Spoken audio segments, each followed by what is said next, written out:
നമസ്കാരം. ഇന്ന് ചൈത്ര നവരാത്രിയുടെ രണ്ടാമത്തെ ദിവസമാണ്.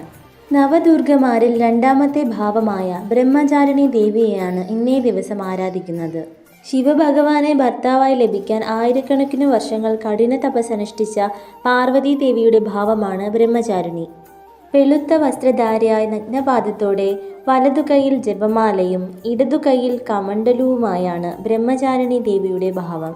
ചൈത്ര നവരാത്രിയുടെ രണ്ടാം ദിവസം തപസ്സിൻ്റെയും ഭക്തിയുടെയും ആത്മനിയന്ത്രണത്തിൻ്റെയും ദേവിയായ ദേവി ബ്രഹ്മചാരിണിയെ ആരാധിക്കുന്നതിലൂടെ ഭക്തർക്ക് തങ്ങളുടെ ഇന്ദ്രിയങ്ങളെ നിയന്ത്രിക്കാനും മനസ്സിൽ ആഗ്രഹിക്കുന്ന കാര്യങ്ങൾ സാധിക്കാനും മോക്ഷത്തിനായുള്ള അനുഗ്രഹവും ലഭിക്കുന്നതാണ്.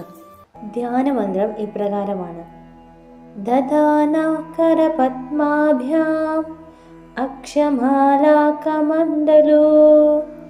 ദേവി പ്രസീദതു മയി ബ്രഹ്മചാരിണ്യനുത്തമാ. ധ്യാനമന്ത്രം ജപിച്ചതിനു ശേഷം മന്ത്രം ജപിക്കുക. മന്ത്രം ഇപ്രകാരമാണ്: ഓം ദേവി ബ്രഹ്മചാരിണ്യേ നമഃ.